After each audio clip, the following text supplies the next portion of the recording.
So what's up? Magandang umaga sa inyong lahat mga kamanok. Once again, this is Linyada ng Mamay. So panibago na namang sets of questions. Ang dami. Nagigising ko lang at habang nag-scroll ako, ang dami ulit katanungan. Well, okay na okay yon kasi syempre marami ang nagiging interesado, marami ang nagpapa-recommends kung ano bang maganda. So salamat mga kamanok. Marami nagtitiwala, maraming nagtatanong. So makakaasa kayo mga kamanok na lahat ng katanungan niyo sasagutin natin sa maayos na paraan at syempre sa maliwanag na paraan din po. Ano? So, isa lang palaging hinihiling ko if ever na gusto nyo po yung paraan ng pagsagot ko sa inyong mga katanungan, sa pagbibigay ko ng mga advice, sa pagbibigay ko ng malinaw na kaalaman. So, huwag nyo sanang kalimutan na mag-subscribe, mag-like, at mag-comment sa ibaba. Wala naman po yung bayad. Kaya mga kamanok, hintayin ko po ang inyong katanungan. At syempre, ang inyong pag-subscribe para po ma-suggest po sa inyo yung mga susunod kong mga video para mapanood nyo pa yung mga susunod kong video na gagawin at syempre para masagot ko rin ang inyong mga katanungan. So wag natin masyadong patagalin. Ang una pong katanungan ay galing kay John Rustan de Castro. Ayan. So ang tanong niya, so sa akin kamamay malapad, kaso walang laman ang pitso. Nag-Enerton ako at fermented Jackie Oats, naghalo pa ako ng GMP. Okay, so mga kamanok, pag fermented Jackie Oats, wag niyo pong i-expect na magiging buko ang katawan ng mga yan. Wag po, wag po. Hindi, kasi hindi po tayo, siguro hindi po tayo, hindi po natin alam kung ano talaga yung build ng pangangatawan na talagang para sa ating passion na ganito. Okay, hindi po tayo pang meat production mga kamanok ha. Hindi po tayo nag-aalaga ng 45 days. Baka ina-expect po ninyo pag sinabi nating bulto ang katawan, halos 45 days sa laki. Parang buko sa bilog. Okay, hindi po ganun mga kamanok. Yung iba kasi, ang gusto natin bola, yung talagang bilog na bilog.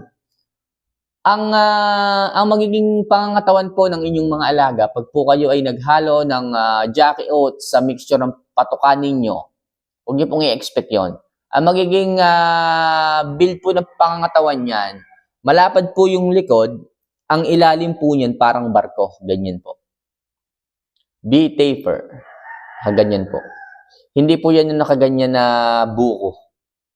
Hindi po ganyan ganyan po yun mga kamanok. Lawit po ang pitso. Wala po kayong masasalat na laman dyan masyado.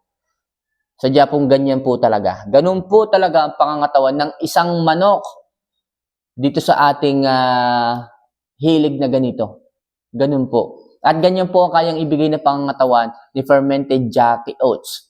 Hindi nyo na kailangan pang pabultuhin talaga na parang buko. Hindi po tayo pang meat production. Tatandaan nyo yun mga kamano, kailangan po yung pitso na ganito, hindi po bilog na bilog. Kailangan po ay parang barko na nakaganyan. Okay? Medyo pakurbang ganyan. Patusok. Yun po talaga ang ideal na pangatawan ng ating mga manok. And yung napansin mo sa katawan ng alaga mo na nagbigay ka ng fermented Jackie Oats, normal po yun. At yun po ang maganda. Hindi po alam nung iba kasi nga siguro newbie, mga baguhan, well, okay lang yun. At least kaya nga po nandito tayo para ipaliwanag. Ganyan po talaga ang pangangatawan ng mga yan. Bakit po? Bakit po ganun naman kamanok? Paano mo naman nasabing dapat ganun ang katawan?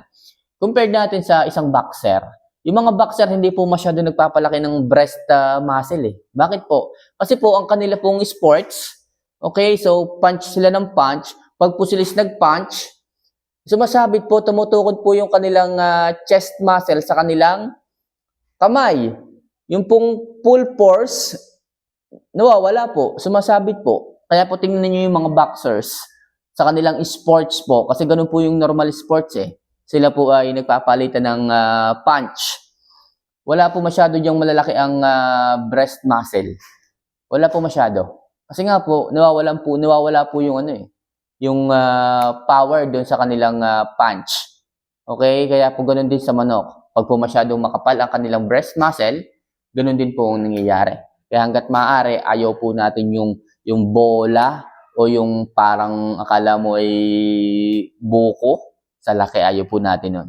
Kailangan po natin dyan is yung B-taper talaga na parang barko ang ilalim, hindi masyadong malaman, hindi po masyadong malaki, pero lawit po, mafe-feel natin yung pagka heavy bone ng manok. Ganun po talaga dapat. Okay?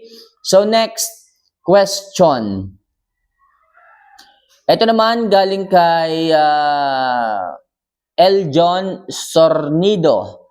Idol, ito po ang katanungan ko. Ginagamit ko po kasi is Enerton na nakapak.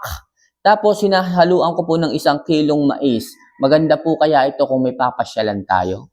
Actually mga kamanok, yung Enerton po kung may papasyalan tayo, maganda naman yan.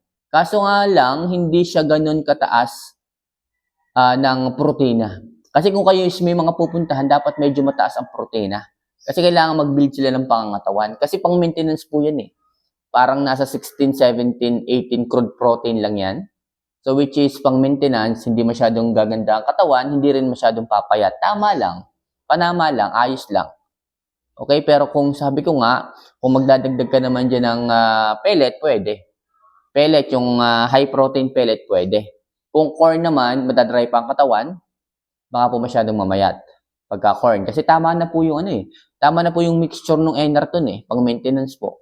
Para hindi bumagsak ang katawan, para hindi masyadong ma-dry up, para hindi naman masyadong bumulto, naka-Enerton lang tayo pang maintenance. Kaya po maintenance feedings yung amino acid niyan, yung CP content niya, nandoon lang pang maintenance. Hindi masyadong bubulto, hindi masyadong mamayat, talagang nakapanayon lang. Okay, so ang advice ko, pellet ang idagdag mo.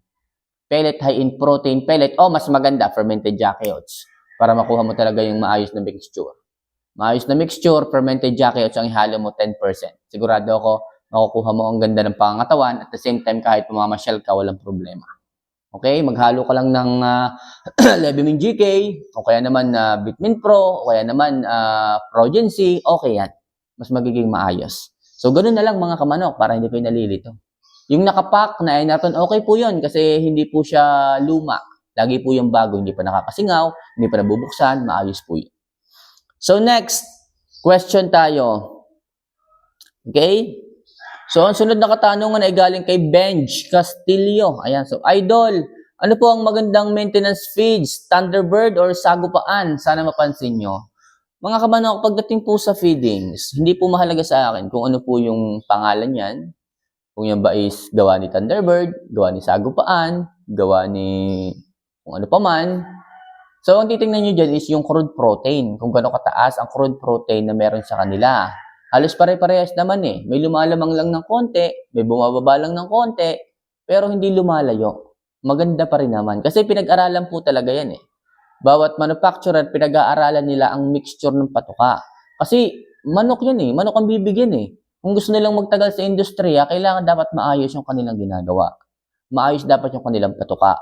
At kung inyong titingnan, kung akong tatanungin ninyo, alin nga ba yung maganda? Kung alin po yung matagal na sa industriya, kung alin yung matagal na pagkain ang nandyan at hindi nawawala sa pamilihan, yun po ang maganda. Kasi tinatangkilik, kasi may bumibili, kasi may nakakagusto, kasi may bumabalik. Kasi po, pag ang isang konsumidores ay hindi bumalik at hindi ulit bumili noon, ibig sabihin hindi maganda. At hindi magtatagal ang isang produkto kung hindi ito maganda. Paano magtatagal kung walang bibili? Paano magtatagal kung hindi nauubos? Kaya yung masasabi ko na matagal na sa merkado, yun ang maganda. Kasi may bumibili. Umiikot ang cycle. Umiikot ang bilog ng cycle. May bumibili, may gumagawa. Kung maganda ang gawa, may bibili.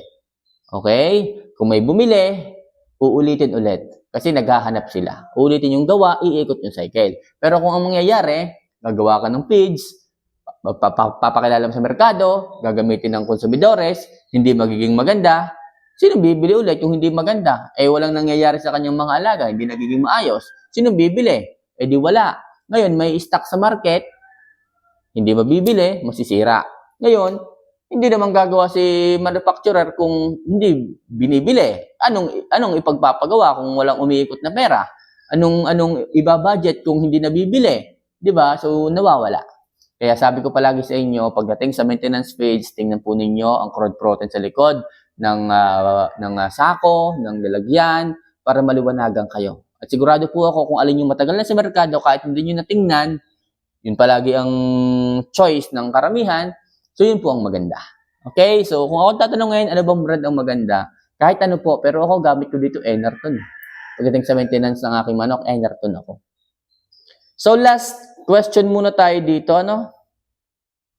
nasa na yun? Ito galing kay Nel Trinidad. Nel Trinidad, ito yung tanong mo. Idol, saging araw-araw isubo sa Nokis, okay lang ba umaga at hapon? Pwede bang ibigay ang saging, Idol? Salamat. From Valenzuela City. Hindi nyo na po kailangan isubo. Okay? Ipa-adapt nyo na lang po. Kasi pag sinusubo nyo po ang pagkain, medyo nai-stress yung manok. Possible hindi magtunaw. Okay, mas maganda pa rin po yung ibigay nyo lang po dyan. Kung gusto niya, kainin niya. Pero kung hindi pa niya gusto, ipamiliarize nyo po. Unti-unti, halo lang sa pagkain o bawasan niyo po yung dami ng maintenance feedings, tapos ihalo niyo po yung gusto mong pagkain na ipakain sa kanya, kagaya ng saging. Pero most of the chickens naman, nagugustuhan yung saging kasi nandun yung moisture, malambot, madaling i-digest, madaling kainin. Okay? So, most of time naman. Pero yung saging araw-araw, wala pong problema dyan. Kasi carb po yan eh. Fructose po. Glucose po. Actually, yung glucose galing sa mga pagkain. Pero yung fructose, dalawa kasi yan. Dalawang uri ng carb. Carb na nanggagaling sa pagkain at carb na nanggagaling sa prutas. Okay? Ito po yung energy na nagagamit galing sa pagkain, yung kagaya ng carbohydrates, proteina. So, ito po yung tinatawag na glucose. Ito naman fructose, ito po yung carb din po ito, kaso nanggagaling nga po yung energy sa prutas. So, in the form of fructose. Ito naman po ay sinasala gamit ang liver. Okay, vital organs. Hindi po kagaya ng carbohydrates na kapag na-digest, diretso na po, magagamit na po yung energy. Pero ito po, sa atay po ito dumadaan bago i-deliver sa iba't ibang body parts. Okay? So, yung saging araw-araw, okay po yun. Okay po yun. Pero konti lang po, mga kaganto lang po. Dalawang kagat, kagantong kalaki, halo lang sa pagkain, pwede na po yun. Okay? So, yan lang muna sa ngayon mga kamanok ang ilang katanungan na ating sinagot and hopefully nakatulong at makatulong. So, mga kamanok, kung gusto niyo pa po ng ganitong klase ng videos, huwag siya nakalimutan na mag-subscribe, mag-like, at mag-comment din po sa ibaba. So, hintayin ko po yan. See you for our next vlog. Mahal ko po kayo. Paalam.